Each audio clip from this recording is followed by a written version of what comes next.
जी अस्सलाम वालेकुम। आज का जो हमारा टॉपिक है वो है सेल एंड देयर ऑर्गेनेलीज।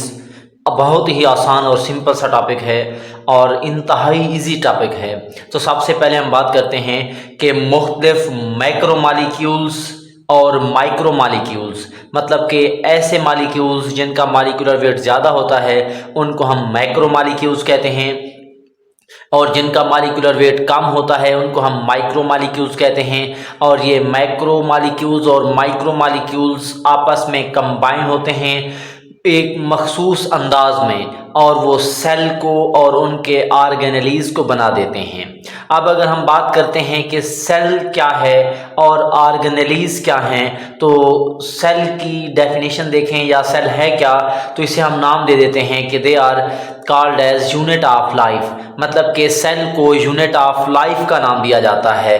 उसके बाद अगर हम देखें ऑर्गेनेलीज क्या हैं, कि वो तमाम साख्तें जो सेल के अंदर मौजूद होंगी और मखसूस फंक्शन परफॉर्म करती हैं उनको हम नाम दे देते हैं they are called as organelles.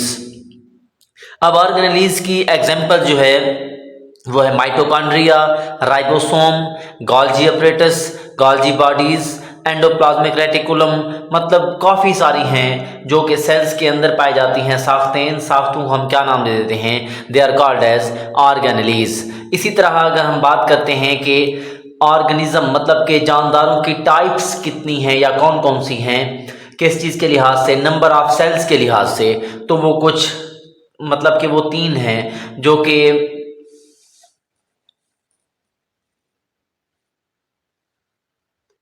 Unicellular, colonial और मल्टी सेलुलर। यूनिसेलुलर का क्या मतलब है कि ऐसे जानदार जो सिर्फ सिंगल सेल पर मुश्तमिल होते हैं उनको हम यूनिसेलुलर का नाम दे देते हैं। इसी तरह जो ग्रुप ऑफ सेल्स, मतलब कि सेल्स का गिरोह, मतलब कि सेल्स आपस में कॉलोनी बनाकर रहते हैं, उनको हम क्या नाम दे देते हैं, they are called as colonial. इसी तरह जो बहुत ज़्यादा सेल पर मुश्तमिल होते हैं उनको हम मल्टी सेलुलर का नाम दे देते हैं। इसी तरह यूनिसेलुलर जानदारों के एग्जांपल्स में बैक्टीरिया और यूगेलिना, पैरामीशियम। इसी तरह हमारे पास कॉलोनियल की एग्जांपल जो है वो वॉलवॉक्स है, ये एक सब्ज अलगा है जो पानी के अंदर रहता है। इसी तरह हमारे पास मल्टी सेलुलर की एग्जांपल जो है वो शीप, ह्यूमन बीइंग्स, काफ़ी सारे, मतलब कि जितने भी बड़े जानवर हमें नज़र आते हैं वो मल्टी सेलुलर कहलाते हैं। इसी तरह अगर हम देखें कि जानदारों की टाइप्स किस चीज़ के लिहाज से, न्यूक्लियस की मौजूदगी और गैर मौजूदगी के लिहाज से, तो अगर हम देखें तो हमारे पास ऐसे जानदार जिनके पास वाज़े न्यूक्लियस मौजूद नहीं होता उनको हम प्रोकैरियोट्स का नाम दे देते हैं, और जिनके पास वाज़े न्यूक्लियस मौजूद होता है उनको हम यूकैरियोट्स का नाम दे देते हैं। ये जो हमारे पास प्रोकैरियोट्स हैं इनके पास ऑर्गेनेलीज की तादाद लिमिटेड होती है, मतलब बहुत कम होती है, और इनके पास जो है ऑर्गेनेलीज की तादाद बहुत ज़्यादा होती है। इसी तरह अगर हम देखें कि हमारे पास प्रोकैरियोट्स के अंदर मेम्ब्रेनस बाउंड ऑर्गेनेलीज मौजूद नहीं होते, लेकिन यूकैरियोट्स के अंदर जो मेम्ब्रेन में लिपटे ऑर्गेनेलीज या मेम्ब्रेनस बाउंड ऑर्गेनेलीज जो हैं ये इनके अंदर मौजूद होते हैं।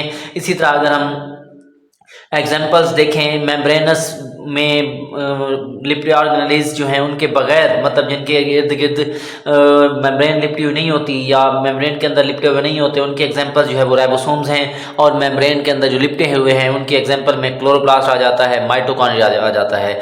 ये जो हमारे पास टॉपिक था वो था सेल एंड देयर ऑर्गेनेलीज। इंतहाई सिंपल और आसान सा टॉपिक था। इसी तरह वन बाय वन करके हम अगले टॉपिक जो है वो क्या करते जाएंगे, अपलोड करते जाएंगे। आप इजीली यहाँ से स्टडी कर सकते हैं। ओके बेटा, अल्लाह हाफिज़।